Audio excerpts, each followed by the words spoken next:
pessoal, tudo bem? Muito boa tarde. Mais uma vez aqui com vocês, hoje gravando vídeo voltando do trabalho, né? Porque já não podemos mais fazer horas extras, então saí no meu horário normal às 4 da tarde. Por isso, a oportunidade então de gravar mais um outro vídeo. E continuando sobre o tema corrupção nas igrejas, obrigado pelos comentários, obrigado também pelo apoio, reforçando que a minha intenção não é de ficar falando mal das igrejas.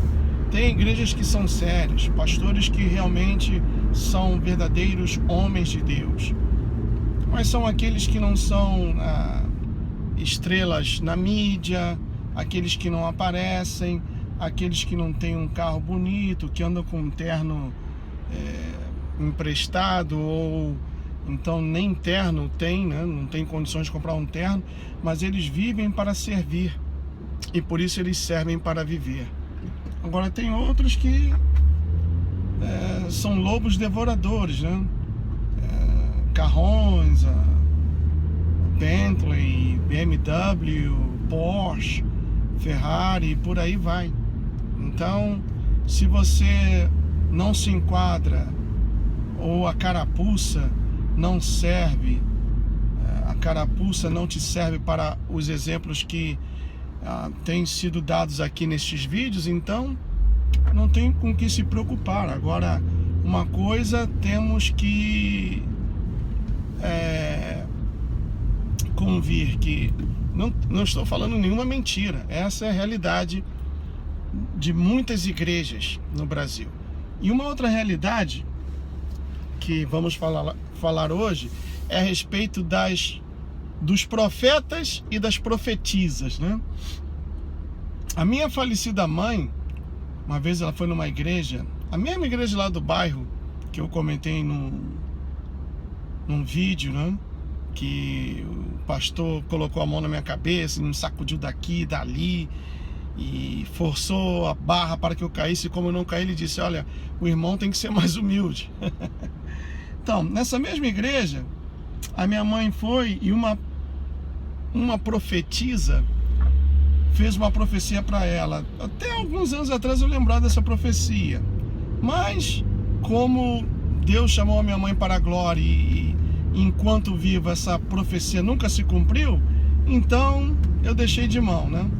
Mas eu lembro que no Antigo Testamento, quando um profeta profetizava algo e aquilo não se cumpria, o profeta então era apedrejado até a morte. Se isso fosse valer nos dias de hoje, sinceramente, não teríamos cemitérios suficientes para enterrar tantos profetas, né? Que começam assim: o Senhor está dizendo, servo meu, começa assim. É como aquele pastor que passa a reunião toda falando em línguas, mas na hora de pedir a oferta e o dízimo ele fala no bom e velho português, né? Sobre isso nós vamos falar também, tem um outro vídeo sobre isso. Então, uma coisa que não bate, pessoal, não conecta, é o seguinte: geralmente é assim: olha, irmã, olha, irmão, o Senhor me mostrou que vai acontecer isso na coisa do irmão. E a maioria desses profetas profetizam somente desgraça, somente desgraça. Eu vi a morte, eu vi uma sombra preta sobre essa casa. Eu nunca vi uma sombra branca. Eu vi uma sombra preta sobre essa casa. Eu vi um punhal que voava. Eu vi isso, eu vi aquilo, outro. Pô, parece adivinhação, pô. Em inglês se diz soothsayer. Adivinhação. Como eu lembro que a minha falecida avó, quando moleque, ela falava assim: hoje eu sonhei com tal coisa, vou jogar no bicho. No jogo de bicho, lembra do jogo de bicho? Ou então, fala assim: tô com uma coceira na mão, será que isso é dinheiro? O povo brasileiro é muito dado a essas coisas, né? Superstições e etc. Então, dentro das igrejas também. Teve uma profeta, ou uma profetisa, que veio para mim: olha, irmão, o Senhor me disse. Eu falei: peraí. Hold up. O Senhor quer falar, tem uma coisa para mim, e Ele te disse a ti, em vez de dizer a mim? Como é que é isso? Ou você está servindo de carteira, ou de médium, de encosto, para que Deus se comunique comigo? Porque essa é a impressão que passa. Se eu quero saber alguma coisa de Deus, eu não vou consultar um profeta, uma profetisa. Eu vou entrar num quarto, como diz a palavra, né? Em segredo, vou colocar os meus joelhos no chão e vou falar com Deus. Ou se Ele não me responde através de uma oração, não fala através de uma oração, eu vou pegar a sua santa palavra, que é a verdadeira profecia, e vou nela. E Ele vai falar comigo. Não preciso de um intermediário. Não há nenhum intermediário. É catolicismo disfarçado de profecia, porque os católicos creem que Maria é o intermediário entre Deus e os homens, entre Jesus e os homens, porque Maria foi a mãe de Jesus, né? Então também tem muitos profetas ou profetisas que se colocam nessa posição de intermediários entre Deus e a pessoa, e a própria pessoa. Por isso que eu não creio, pessoal. Eu não creio, ainda que a palavra de Deus no Novo Testamento fala do dom de profecias, mas a profecia verdadeira é o abrir a boca e pregar. Ah, mas eu não tenho estudo. Não importa. Você não tem estudo, você só tem que abrir a boca, e o Espírito de Deus vai te dar sabedoria para alcançar o coração daquela ou daquelas pessoas para quem você estiver pregando. Isso para mim é verdadeira profecia. Agora, a adivinhação do futuro, isso daí é cartomancia, é bruxaria, como se diz aqui, palm reader, né? Psíquicos, Walter Mercado, que fazia maior sucesso quando eu vim para cá, para os Estados Unidos. Para mim, adivinhação é isso. Então tem, como eu já falei, né? Bruxaria, paganismo dentro das igrejas evangélicas, né? E aí começa a rodopiar e faz cada som, muda a voz, e sapatinho de fogo, paletó de fogo e um montão de coisas. Não, pessoal, não. Voltemos à simplicidade do evangelho. É o pastor pregar o que está escrito, você acompanhar e pôr em prática. Não precisa de unção do leão, né? Desse famoso grupo, da cantora, desse famoso grupo que tem no Brasil, o Distante do Trono, né?